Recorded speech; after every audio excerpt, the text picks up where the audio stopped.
Hi everyone, welcome to KS English Academy. இன்னைக்கு நம்மளுடைய topic present perfect continuous tense.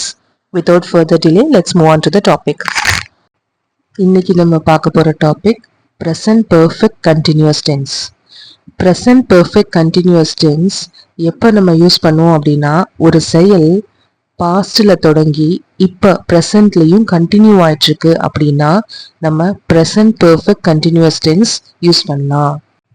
present perfect continuous tense ஓட rule என்னன்னா subject plus has or have plus been plus verb ing plus object plus for plus period of time or since plus a point in time.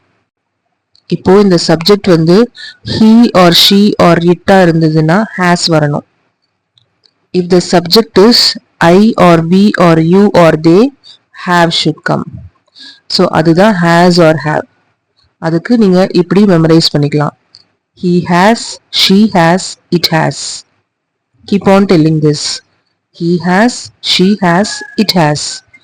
I have, we have, you have, they have.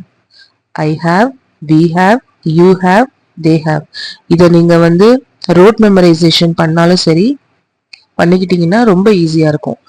he has, she has, it has. I have, we have, you have, they have.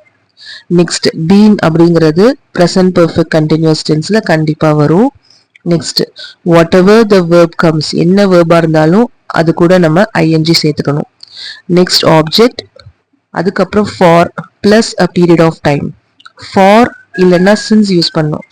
for எங்க use பண்ணணும் அப்படின்னா ஆக அப்படின்னு முடியும் போது நம்ம for use பண்ணோம். For example 2 வருடங்களாக படித்துக் கொண்டிருக்கிறேன். 2 வருடங்களாக. 4 மாதங்களாக விளையாடி கொண்டிருக்கிறேன். 4 மாதங்களாக. 1 மணி நேரமாக காத்து கொண்டிருக்கிறேன். 1 மணி நேரமாக. அப்ப அந்த ஆகன்னு முடியும் போது நம்ம for யூஸ் பண்ணணும். அதுதான் for plus a period of time. Next since எங்க யூஸ் பண்ணணும் அப்படின்னா காலையிலிருந்து மழை பெய்து கொண்டிருக்கிறது. இருந்து அப்படின்னு முடியுதுங்களா? 2023 பணியாற்றி கொண்டிருக்கிறேன். இருந்து. புதன்கிழமையிலிருந்து படித்துக் கொண்டிருக்கிறேன். இருந்து அப்படின்னு வருதுங்களா? அப்போ இருந்து அப்படின்னு முடியும் போது since அப்படின்னு யூஸ் பண்ணணும். அதுதான் since a point in time. இங்க ஆப்ஜெக்ட், இந்த ஆப்ஜெக்டோட வேலை என்ன அப்படின்னா சப்ஜெக்ட் என்ன செய்யுது அப்படிங்கறத தெளிவா ஆப்ஜெக்ட் சொல்லிடும். For example she has been playing அப்படின்னு சொன்னா சென்டென்ஸ் இன்கம்ப்ளீட்டா இருக்கும். அவ என்ன விளையாடி கொண்டிருந்தாள் அப்படிங்கறத இந்த ஆப்ஜெக்ட் மூலமா நம்ம தெரிஞ்சுக்கலாம்.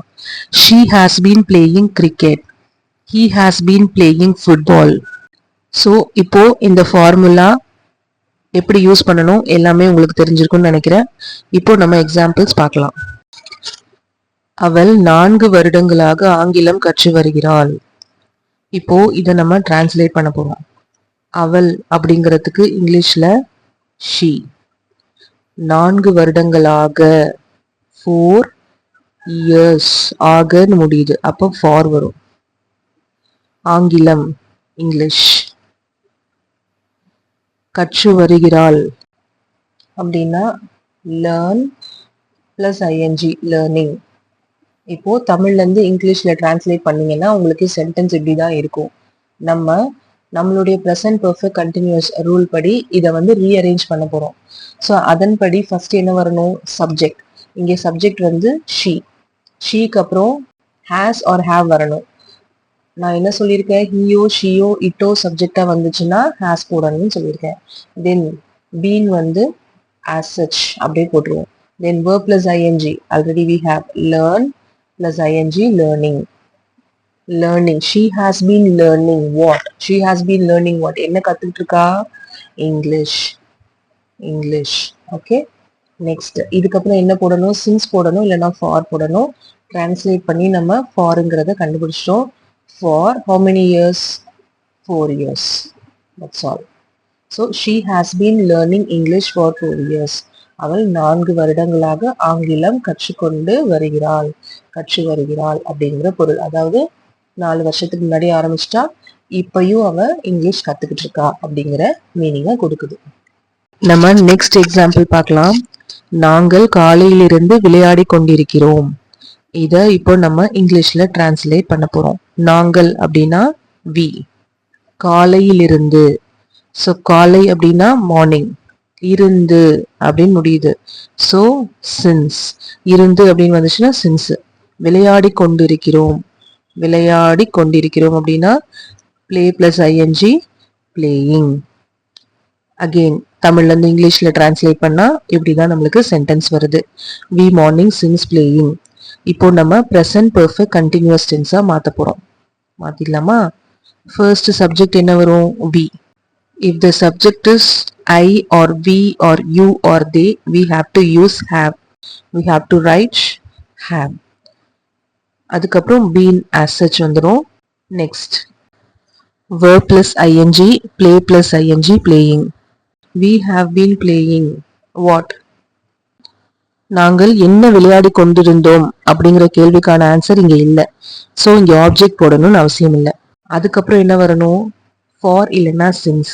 நம்ம கண்டுபிடிச்சிட்டோம் since. We have been playing since. எப்பத்துல இருந்து விளையாடிட்டு இருக்கோம்? மார்னிங். அவ்வளவுதாங்க ப்ரெசன்ட் பெர்ஃபெக்ட் கண்டினியூஸ் டென்ஸ்.